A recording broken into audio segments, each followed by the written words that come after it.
security contracts. Thank you. So today we have two great panelists that I will introduce in a second. We were also expecting Juliette Jourde, who is the author of the report itself, but she could not join us today. So that's very unfortunate. At the last minute, she cancelled. Also, the discussion and the panel does not reflect the diversity that we are looking for, both at ICOCA and GISF. And we had constraints, but we decided to go ahead despite the fact that we could not achieve that today. So we hope you understand our constraints in organizing this panel.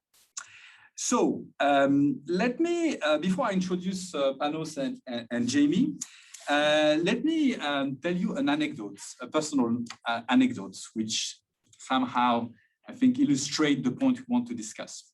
So I've worked in the humanitarian sector for more than 20 years. I was based in the field. And I was in one of my missions living in a compound which was protected by security guards. And I think many of us have had this experience throughout our career in the humanitarian sector. And so I would greet them sometimes, salute them at the gate. I didn't know who they were exactly. I never inquired about their working conditions. They were hired by private security companies, so they were not really colleagues. But they were taking care of my security and the security of my family. So one night, robbers came into the compound. I don't know how they managed, despite the guards, and they started shooting and stole some cars. And there was panic, and the guards were not armed, but no one was injured. And then the police came, and they immediately arrested the guards because they assumed that the guards would be accomplices. And we understood that it was normal practice for the police. They would always start with the guards, assuming the guards had opened the gate. And so life went on, and I realized I never inquired what happened to those guards. So were they innocent or were they accomplices? Did we trust them for our security, but actually were they a threat? The fact that they were hired by a private security company somehow shifted the responsibility away from us, and we never considered these people really as colleagues, and we never looked into their working conditions and how they were treated. And perhaps the police assumed they were accomplices simply because they knew that these people were living or working in very difficult conditions with poor wages and probably would have temptations somehow to engage in corruption or crime. And this tells a lot about somehow our ignorance and the fact that casually humanitarian organizations hire private security companies, but actually really don't care. So this is disturbing when you think about the type of difference we want to make in the field. And based on this realization, I think today with actually a growing use by the humanitarian sector of private security companies, and we have Panos also here to discuss this particular aspect of the evolution of the humanitarian sector and how it deals with security. GISF and ICOCA decided to research and document this problem and come with recommendations. And that's what we want to discuss today. So we will hear first Jamie Williamson, and I will introduce him briefly. Jamie Williamson is the executive director of the International Code of Conduct Association, which is a multi-stakeholder initiative there to regulate the private security industry and show better respect for human rights and international humanitarian law. Jamie has an amazing experience having worked in different domains of international relations and international law. He studied in the UK, studied law, and then he was based for 9 years in Arusha. He worked with the international tribunals, international criminal tribunals for Rwanda and for former Yugoslavia. Then he was based as a legal advisor in South Africa in Pretoria for the International Committee of the Red Cross. Then as legal advisor for the ICRC in Washington, DC. And his career in the ICRC culminated with the position of head of relations with arms actors, arms carriers at the headquarters here in Geneva. So somehow he has had an experience of both prevention, training armed forces, engaging with the civil society.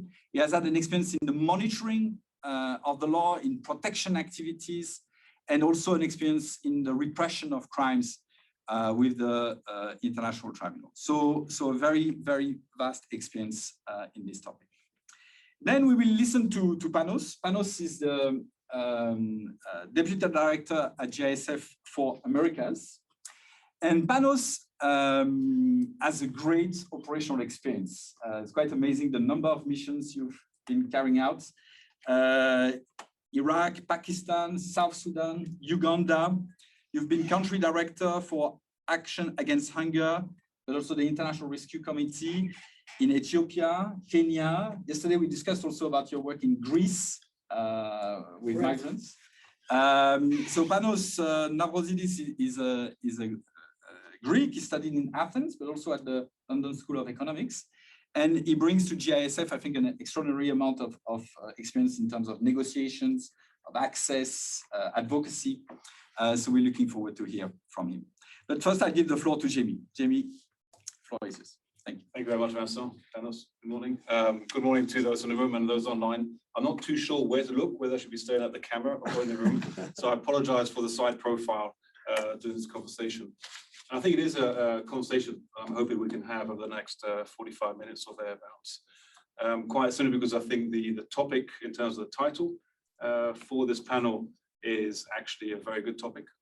And I think the name itself, the blind spot in terms of security within the humanitarian sector.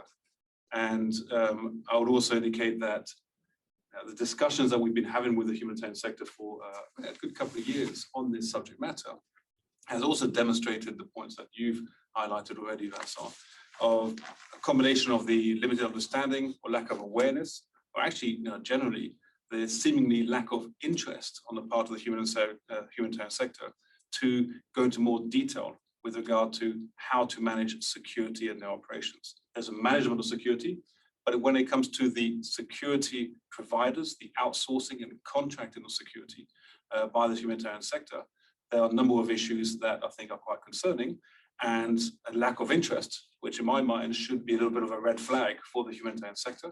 And I say this as someone who's worked in the humanitarian sector for the best part of 20 years, that if we don't take a greater interest in this subject matter, it's a matter of when, not if, we're going to see a major scandal involving private security and the humanitarian sector.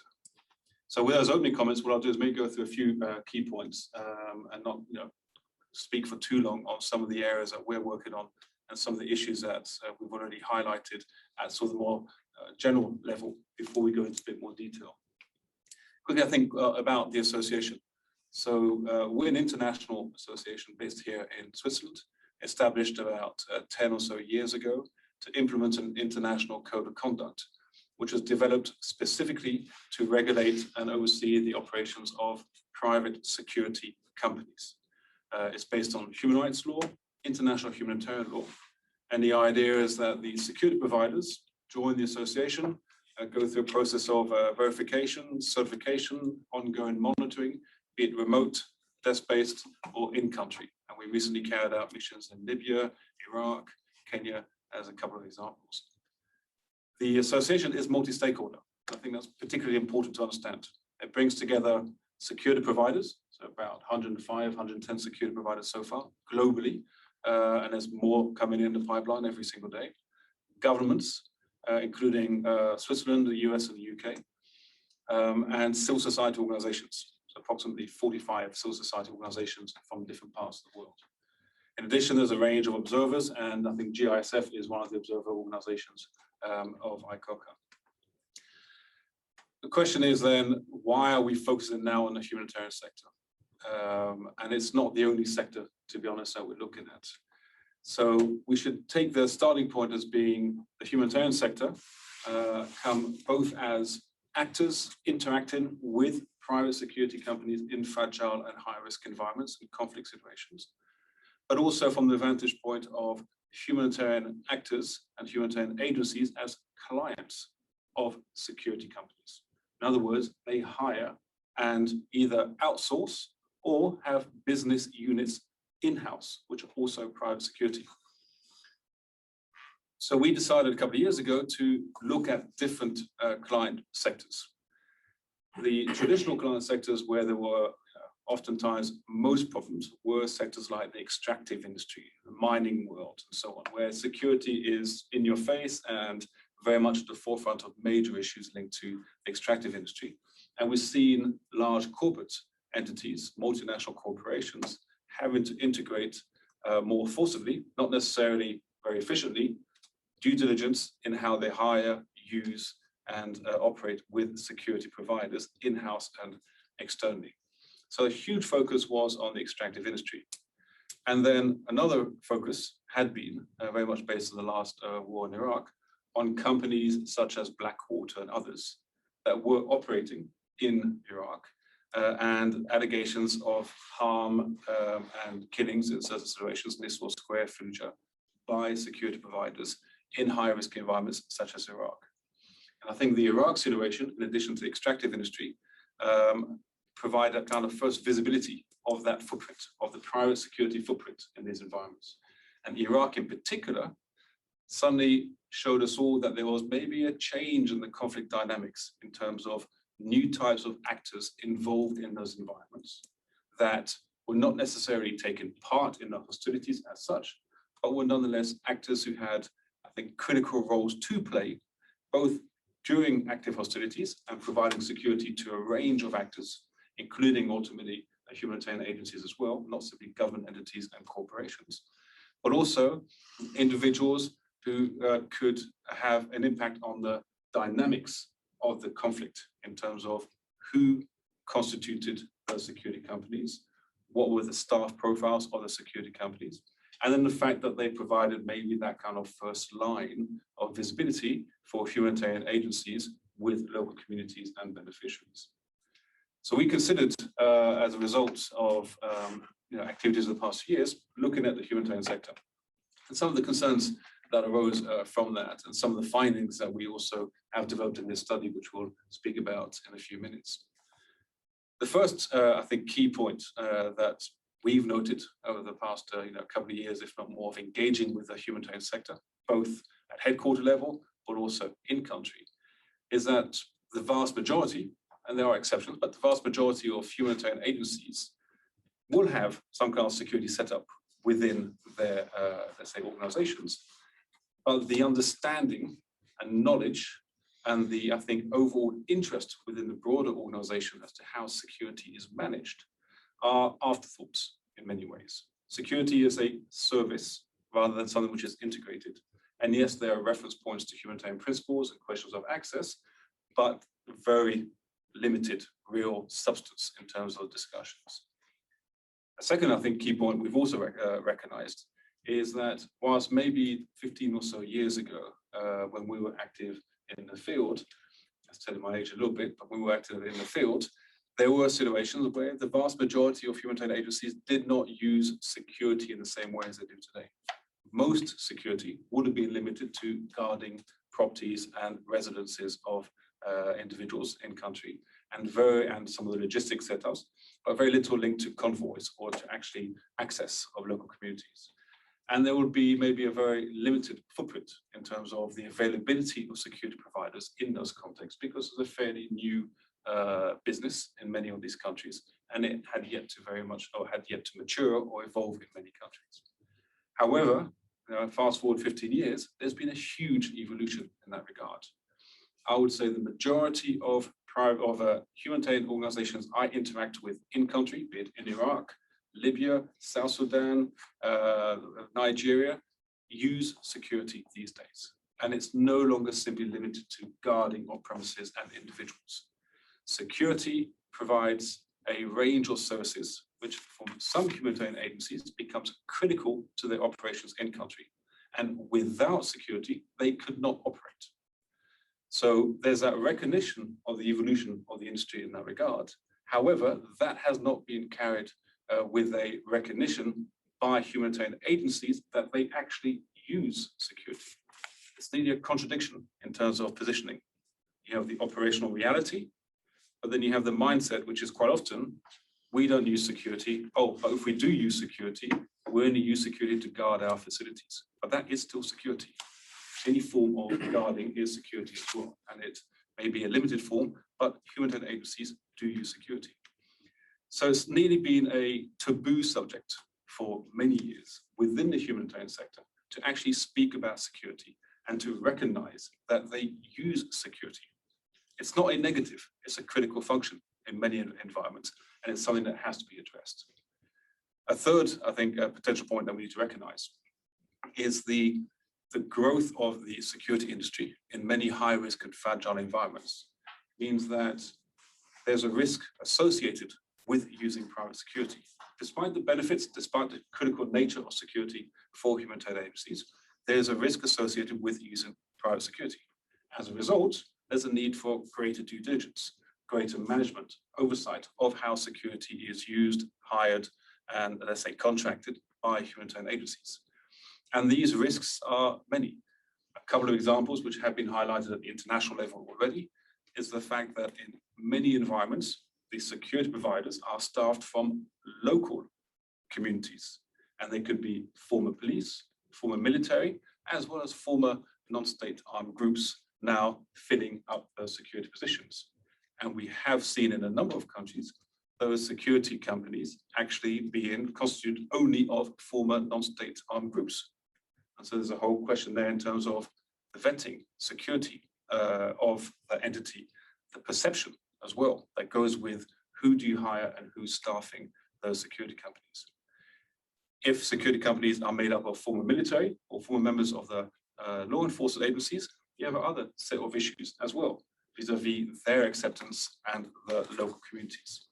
So that dynamic is particularly important in terms of staffing. And maybe last point, because then I'll stop sort of and move over, allow Panos to step in. The question of the perception. If you, actually Panos would point, the question of perception. What does it look like for a humanitarian agency to be using security? We're looking at humanitarian principles, questions of access, trust, and the likes. But if you need security and you're failing to address the questions of due diligence and risk management in the hiring and selection of security, then you're immediately having a potential negative impact for the humanitarian agency in terms of access and perception vis-a-vis local communities, in terms of access and being able to move around different locations within the operating environment. And that is critical. And last but not least, if you have, and we can develop that afterwards, if you have the wrong security providers on staff or integrated into your security apparatus, and something goes wrong on your watch as such, your security providers commit a violation, human rights abuse, sexual exploitation, harassment. The security company will, of course, be reprimanded. There may be some judicial proceedings, but ultimately, the knock-on effect would be on not only the safety and security of the humanitarian agency itself and the local community they're there to support, but also on the reputation of that humanitarian agency in its failings upstream vis-a-vis duty of care, and then a knock-on effect in terms of what donors and governments will look at in terms of, can we trust that implementing partner to carry out our, let's say, development programs in country when they can't get their security sorted out, and there's a risk in terms of how they operate. So with those kind of introductory comments, to me, the fact that this is a blind spot and the subject matter is verging on being a taboo subject matter in terms of discussing should be cause for concern for us. And I would call for the humanitarian sector to be much more vocal and dynamic in this regard. Thank you. Thank you, Jamie. So we can go back to your points later and during the question time. Panos? Yeah, thank you. Yeah, well, I need to start by saying I thank you guys for the opportunity, because I've been in the field for 18 years, and this subject has been in my mind for the last couple of years as a country director, being directly involved in security management, but I never had the opportunity or the incentive to talk about it. So it is indeed a blind spot. So I'm going to use my previous hats from the field rather than my current capacity as deputy director for GISF to talk about it. And I'm going to go a level down from Jamie's presentation and talk about more about operational and technical aspects. So if you look at the report that we produced together, 90% of the participants, they say that they have actually used in the past a private security company specifically for unarmed guards. And this is where I'm going to focus today. Now, when we asked them about their procurement process, they said that they were quite happy with the internal protocols and the national labor law in a given country. When we went a little bit deeper and we asked whether they use international standards during the procurement process, only 10% of them, they answered that they are aware that that we have these standards and that they actually use the standards during the procurement process. So the question here is, despite the fact that we're all aware about the poor working conditions, also the risks that come with the risks that come together with getting into a contract with a private security company, why we have an increase over the years from the NGO sector, nevertheless, not really talking about it. Again, going back and referring to some of the findings from the research we did, the answer that was given by most of the participants was the driver behind the decision was the low cost. But personally, I don't find that as a sufficient answer. And I would like to further unpack this. And to begin with, I want to say that I do consider the security risk management sector largely underfunded within the humanitarian ecosystem, and there is a reason for that. If you look at the thematic areas for the humanitarian networks and partnerships week, we call them areas of common concern. So it's a cross-cutting area. And as such, you have to elbow and find your own space into the budgetary sheets. So how do security professionals get their budgets in the proposals is something that we can talk in the next few minutes. Now, the responsibility, though, is dual. On the one hand, you have the NGOs who are responsible for the budgetary process. And there's only a handful of members that they have agreed internally on a fixed or semi-flexible percentage for every new given award for security risk management. In my last NGO, we had a 2% agreed for every new proposal, and that wasn't negotiable. But that's the exception to the rule, and this is where the problem starts with. When you give the flexibility to the country offices, or when you're under the pressure of the donors, you end up with a 0.5 best case scenario. And on the other hand, well, I would say on the same, when it comes to the decisions we make as senior management, the problem is that very few NGOs, and I talk out of my personal experience, I don't want to, it sounds like I generalize, but I think there is maybe some merit in what I'm saying. Very few of us, we have multi-annual security investment plans. And I refer both to the soft and the hard components. So we see security as like a standalone, we take just a snapshot for a given project, and we don't have a holistic approach from a field perspective. And on the other hand, you have the donors. And I think there is a set of unfulfilled commitments under the grant bargain and follow-up policy documents. And despite the progress made by many donors, I can mention here the Swedish, the Canadians, the Germans, who are driving some of the grant bargain discussions about flexible humanitarian financing. Those smaller NGOs that they work mostly with UN grants, unfortunately, they have to go through very heavy admin and budgetary constraints. So that in itself is a great barrier and it influences the decisions made by the senior management in a given country office. So with that in mind, NGOs end up in some cases outsourcing security risk management to these private companies, not by choice, but because they have constraints in their budgets, or they're going under a very poor annual budgeting process, and therefore they don't have the necessary resources at the end of the day. Now, another finding that was highlighted in the report, and I think Jamie, you alluded previously, is also the poor working conditions. And I consider our industry, you may agree or disagree, as highly regulated. There are multiple layers of accountability, and despite the fact that we have this ecosystem where we have check and balances between partners, communities, donors, the media, then we have such a critical subject and we just hide it under the doormat. So I do think that we have a collective responsibility as an NGO community. Now, so I want to flip the argument and see from an NGO perspective what it means if we take another route and say we go with our own security guards. What that means, and I will link it again with the budgetary process, which I think is critical, and at the end of the day, it will influence the decision made by a given NGO.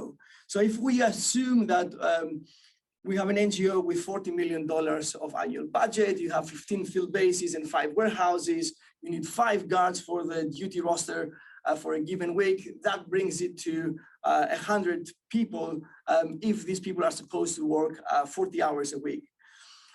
So there's an overhead attached to this number of 100 extra security guards. They have to be in the payroll. You need to have HR looking into their benefits, but who is covering the cost?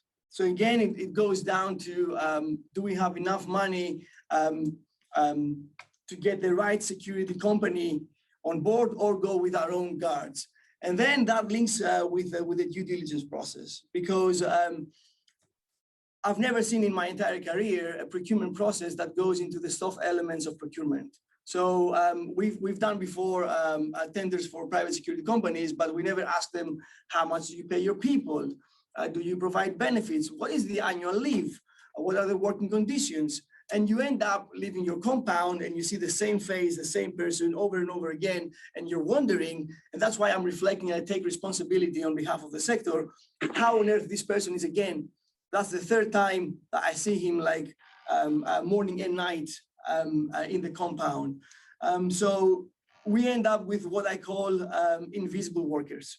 And that's a big problem. And these people are subject to harassment, exploitation, abuse from their employers. They work for our NGOs. They're part of the humanitarian family, but they're treated as 2nd-tier workers. It's this invisible hand, not in the classical Adam Smith type of interpretation of invisible hand, but it is like part of the machinery that we don't recognize when we outsource it, and we tend to ignore them with the consequences I just described. So just to conclude, on my side, I was trying to reflect on some of the conversations we had yesterday, Vincent. The problem is that I identified 3 problems. The first one is budgetary.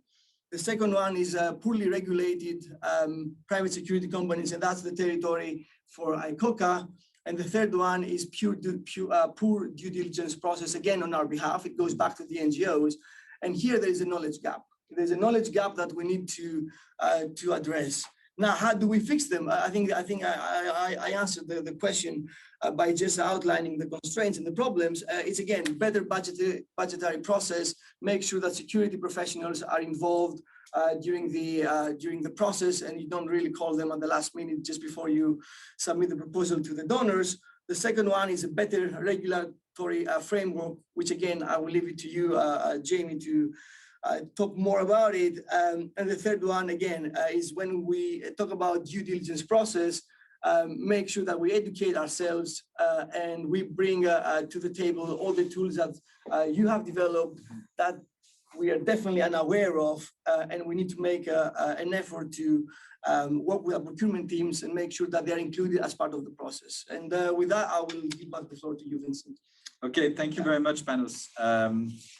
At the moment, we are working at ICOCA on the research on the working conditions in the private security industry, because we identify poor working conditions as a direct cause for human rights violations.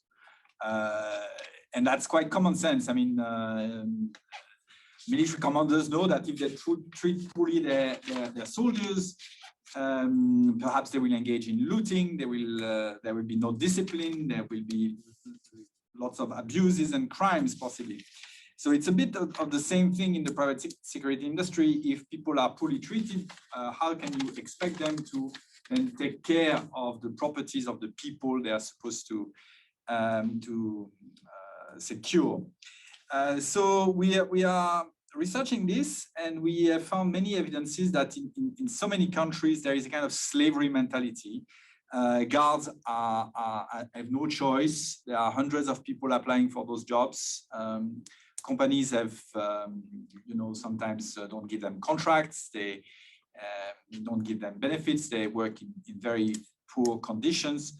And this is a major issue across the industry, at least in some parts of the world. So this is something we need to address. Yesterday, I was talking to a member of an NGO working on that problem in Nigeria, and he said there is a slavery mentality in this industry.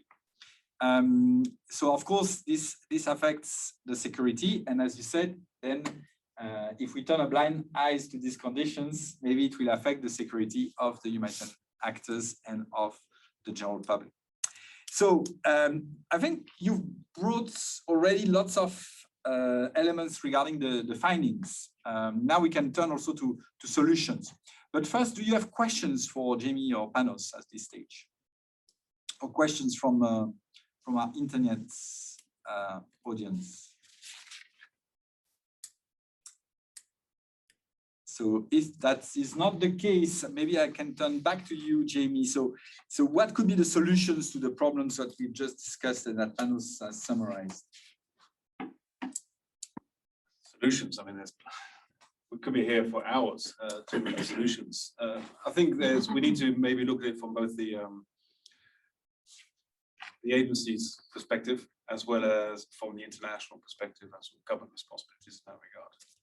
I think the initial solutions, Panos, you've already sort of unpacked some of those, are very much down to the NGO or the humanitarian agency itself, and it has to start at the operational level. It has to start with those in-country who have a better understanding of the security situation in terms of decision-making process, first and foremost, as to whether or not to use private security and whether or not to integrate security as part of their operations in country. And that goes back to maybe more the humanitarian aspect of things. Is it correct? Would it go against principles? Would it challenge acceptance and trust?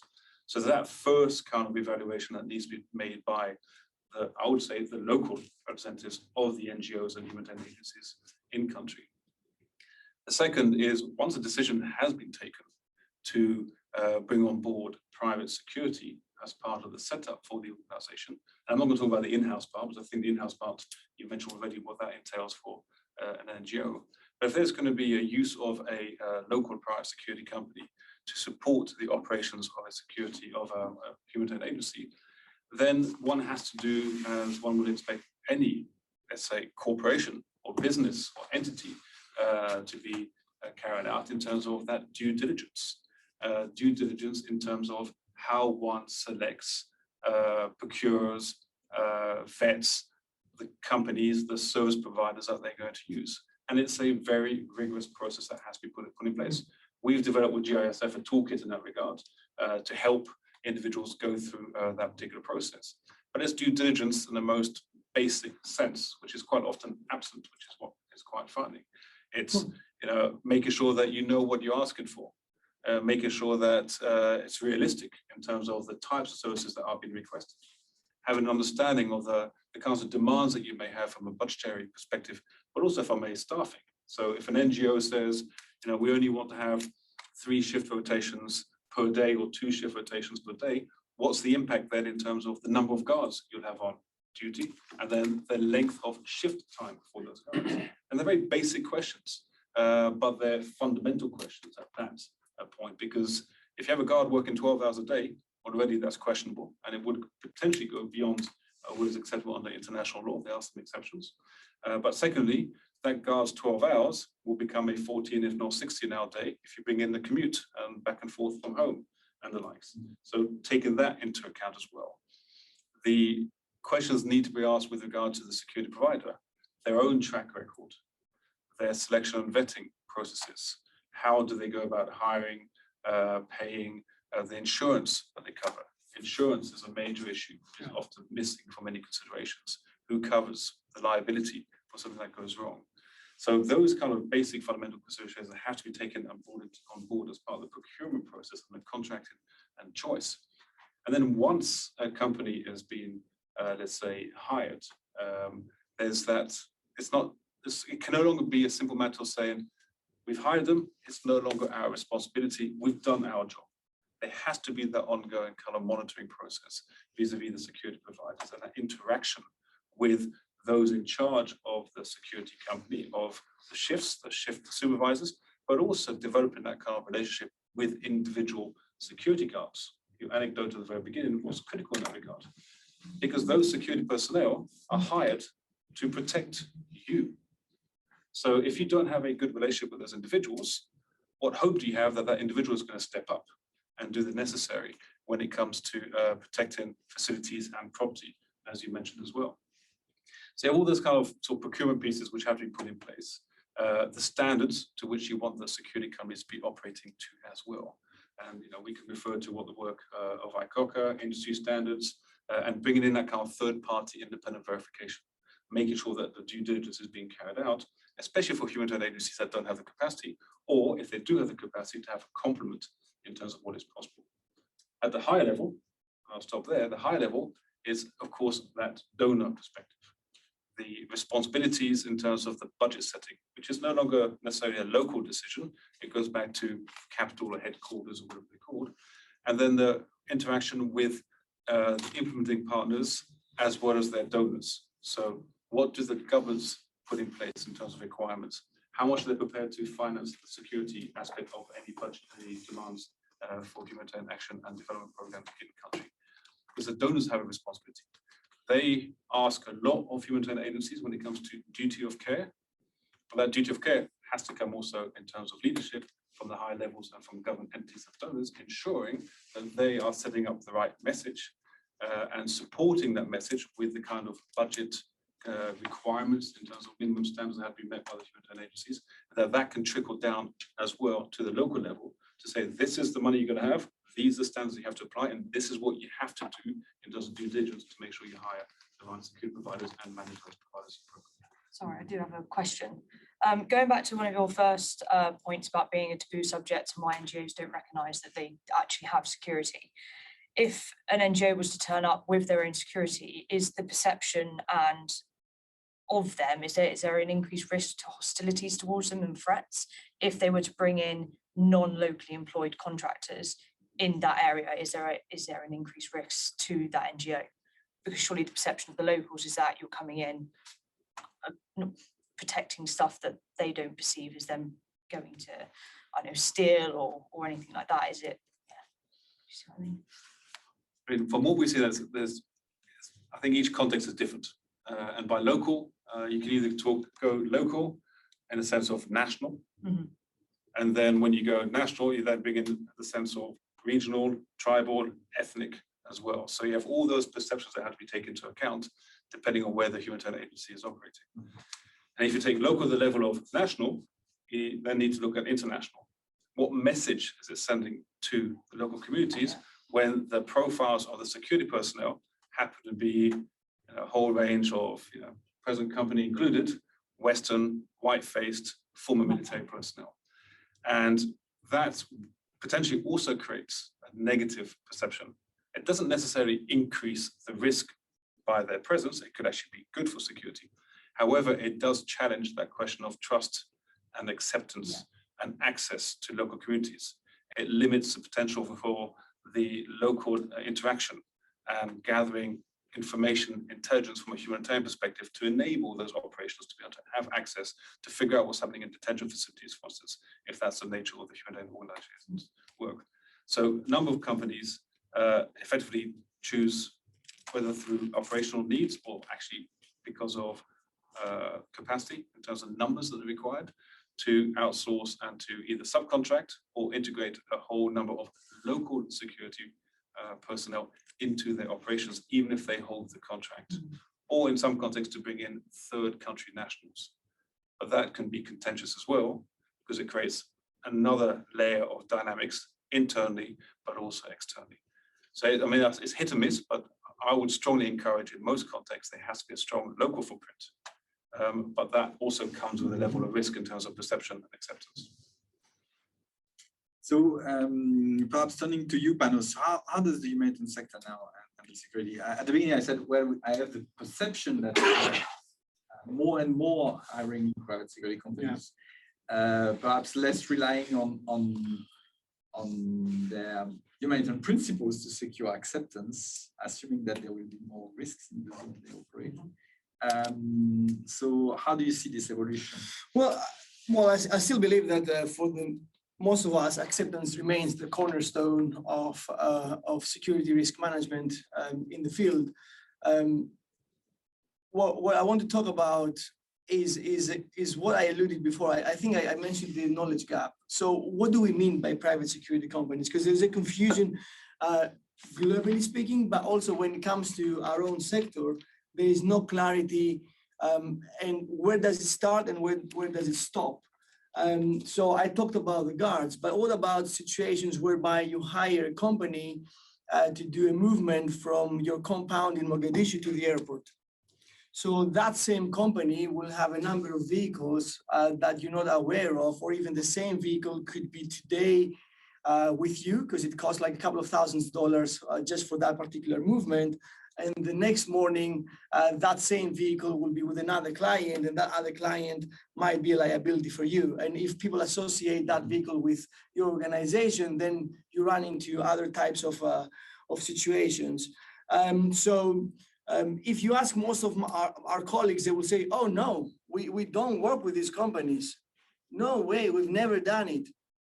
When you start digging, you'll find that, and it's not always, and it's not everywhere, obviously. It depends on the context, as you said, Jamie, on the availability of private security companies, and also their footprint within a given country may differ from region to region.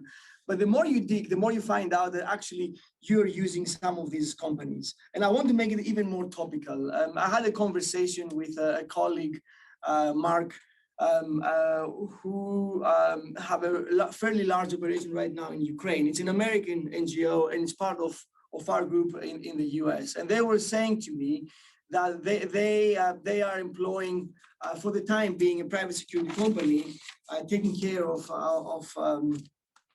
staff security. We didn't get into the details, but he was telling me that there's an issue of coordination with other security focal points, and there's a struggle how to make information flow from NGO security entities to a private contractor who is responsible for that particular NGO. Because at the end of the day, in terms of duty of care, they're still humanitarian workers, but this NGO has made the decision to outsource that service to a private security company in Ukraine. So rather than hiding from the problem, I encourage our colleagues, our NGO colleagues, and our members to engage. And unfortunately, what I see, and I hope this may change, or it might be my misperception, that many NGOs, they don't want to be part of this conversation because very simply it's very uncomfortable. And Jamie made a very valid point during a roundtable we had last week, that these problems follow the money. And with the millions, if not billions of dollars pumped into Ukraine, both by the US and by the UK, it is something that we should seriously look into and not ignore.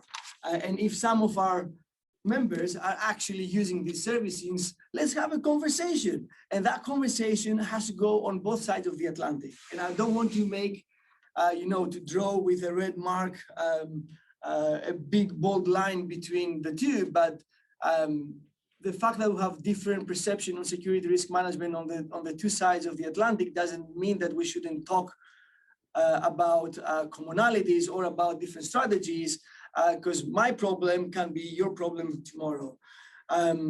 Another thing, and with that, I will give back the floor to you, Vincent, making again very topical, and I will again go back to Mark, just because you are more familiar with maybe with the context. We've seen a number of non-for-profits in Ukraine operating in distribution sites, working, wearing paramilitary clothes. There's been a number of YouTube videos, distributions of food, by humanitarian aid workers. I'm not entirely sure. But that is a problem, because I was telling our colleagues in the round table that this same NGO is sitting in the coordination meetings in Lviv. So you have the legitimate partner who is using acceptance as like the cornerstone of their SRM, and then you have these other entities that they have a completely different approach and understanding. So again, we may disagree completely 100%, but we have to engage. And that's the point I want to emphasize here, that if we don't engage, if we don't talk about it, it's going to become a bigger and bigger issue. Yeah. Thank you. So we got a question here on the screen. How do you encourage better working practices in locations where there is a limited or no choice of private security companies, which is often the case in remote locations, which raise the question of the environment in which humanitarian actors operate. Indeed, there may be no choice. Yeah. There may be an environment in which there is no regulation, where there is no minimum wages, where the state is not in a position to enforce any labor law. So how to handle that type of situation? If you say there's a limited choice of PSCs, I mean, there's the double decision that needs to be taken. One is whether or not you decide to go in-house, and then you tackle the issues that you mentioned, Panos, earlier. You say, all right, we're going to bring in our own staff rather than trying to outsource the security. And if you bring in your own staff, then you have to put in place all the necessary due diligence and training and monitoring and vetting, as you would do with any other staff, but on the security profile. If one decides then to, in any case, actually outsource to a local security company, despite the limited choice, then I think the responsibility becomes one also of, beyond the due diligence piece, is that capacity building component. So it's a recognition, as a humanitarian organization, I aim to be here for 3 months, 6 months, 2 years, whatever it is. So I want to develop that relationship with the security company. And a security company is, after all, a business. And so it's working with that security company to better integrate it, not in the sense of being a humanitarian actor, but better integrate that security provider into the ethos and the culture of the particular organization, and then be much more hands-on in terms of the minimum requirements, training, capacity building, oversight, working with that company to make sure they can become a reliable actor. Whilst I have the floor, I saw another question pop through from Tina on the question of sexual misconduct, for instance, which is an issue, and it's a concern that I think has been in the humanitarian sector for decades now. And I wonder whether or not it's been fully and effectively addressed. So sexual misconduct and sexual exploitation and abuse is likewise an issue that we could see in the security industry too. It is a very male-dominated industry, and in fragile environments, the same kind of patterns that you'll see in any other organization are potentially there as well. So we've developed, guidance and training specifically for the security providers. But that should also be part of the kind of background checks and selection and vetting processes to make sure that the folk that are being brought on don't have this background of sexual misconduct or sexual harassment, or if they don't understand what this entails, to actually go through the training and the capacity building piece. And then to provide the confidence also to those security personnel to report back to management if they see their clients involved in improper conduct. Because let's not forget, if a vehicle driven by a security company is taking the humanitarian staff to a nightclub or bringing back people to residences and the likes, those first eyes and the first information is actually being gathered by the security guard. The security guard would be reluctant to report that back because he or she may fear losing a job. But that is also a responsibility of security personnel. Get that reporting back in. If they see, unfortunately, individuals within a humanitarian organization up to improper conduct, there has to be that confidence mechanism in place to be able to report that back. That's also an element that the security can bring for the in-house elements of security of any humanitarian organization to then report back up to management and say, we've got issues with those staff members. So it's not simply external threats. Security is also useful for internal threat assessment and managing situations such as sexual misconduct. Absolutely. No, I don't have anything to add on that. I just I'm just wondering how to fix the blind spot. And I was reflecting on the very exhaustive proposal process that we go through when we work with USAID or with FCDO. And there's always a question about security. And normally what we do is try to just tick the box, to be honest with you. So there's a question, do you have a security plan? And then you probably have to annex some of your SOPs. And I'm just wondering whether there's something we can do there and maybe add a question, maybe it's irrelevant, I'm just thinking on top of my head, whether you're using private security companies, and if so, maybe talk a little bit about it. Because personally, I'm very supportive of outsourcing services for a reason. And keep the money. If we are to economize, make savings, and put this money back to the communities we serve, I'll go anytime. But that has to happen through like a process that doesn't create any risk for the organization and for the people. And that brings me back to my personal experience from Kenya, just to answer maybe Heather's question. When I was a country director in Kenya, we had a dual approach. In Nairobi, in some of the bigger towns, we had private security contracted for unarmed guards. And I think that was probably the norm. And then going to like faraway places, we had their own guards who were part of the team, who were working with the same people over the years and investing on these people through multi-year investment plans. So yeah, I mean, I don't think there is a simple answer to Heather's question on how to go about it. I think when there are limited options, I think the very obvious route to take is in-house capacity. And I think this most of the NGOs are doing. But if you have an option and you trust the company, and it's probably cheaper, I would go for it any second, just because you save like overheads for your HR teams, your finance people, and they can put their energy on programs where they should be. Yeah. Oh, so thanks a lot. Thank you for your questions. Thank you for joining this conversation. I invite you to check the website of ICOCA or GISF to find the reports. You got a policy brief which summarizes the main recommendations. There are lots of recommendations, both for organizations, for donors. And perhaps just to conclude, if you had one big recommendation to make, like both of you, in 1 minute, what would it be for the humanitarian sector? Well, I'll go back to the point I made. I think we should look inside our operations. I wouldn't put the blame on anyone except for ourselves. I wouldn't talk to the donors. It's not the donors. It's not the companies. We can't influence the companies ourselves. It's something that is beyond our capacity. So let's make sure that on our side, we do informed due diligence and make sure that security professionals are involved throughout the project cycle management, and you don't call them at the last minute for some the scraps, like I have like a couple of $1,000 left, and then you end up like with a couple of radios and that's all. So that's not the way it should work.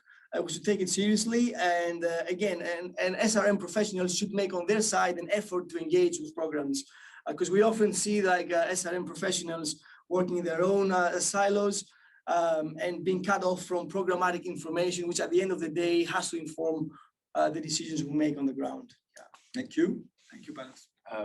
Mine would be the presence of private security companies in conflict environments isn't simply a blip, it's here to stay. And we can see it in terms of evolution and strategic decisions taken by states all over the world, that there will be an ever-growing reliance on private non-state actors, security providers in particular, in high-risk and fragile environments. I would call then for the humanitarian sector to actually show leadership in this regard, rather than to be the bad pupil or the quiet pupil in the back row of the classroom, because it's just a matter of time. And again, maybe, hopefully it will never happen, but it's just a matter of time when a scandal will hit a humanitarian agency involving private security. Absolutely. We have a great opportunity to step up and do more. And rather than, working on this blind spot and making this a taboo subject, actually, let's make this an area that is a priority for humanitarian agencies going forward and avoid any negative impact. Thank you very much, and have a good day. Thank you. Bye-bye. Thank you, Vincent. The people doing the world's most important work are up against the biggest challenges. Since the 90s, security incidents involving NGOs have increased as their independence and impartiality no longer protect them. Humanitarians are actively targeted, as well as exposed to the risks of conflict and disaster, facing kidnapping, injury, and death in order to help those in need. And the threats to their safety means their ability to help diminishes too. NGOs began to create roles for dedicated security professionals, but they often lacked support and resources and worked in isolation. In 2006, a group of them from the UK and Ireland got together to develop coherent approaches to security risk management in the humanitarian space, eventually becoming an established network, the European Interagency Security Forum. With a strategic, inclusive, and collaborative focus, the forum has created a center of excellence, facilitates a peer-to-peer network, builds capacity for security risk management, and provides a voice for practitioners, reaching over 100 members. In response to growing demand, it has now gone global, bringing different perspectives, expertise, and resources to make core activities such as original research, trainings, workshops, and knowledge sharing more impactful than ever. As a result, organizations are able to build their security risk management on an even stronger foundation to keep more aid workers safe and enable sustainable access to communities in need. With a vision to see the work of the whole third sector done more effectively by supporting NGOs around the world, we are the Global Interagency Security Forum.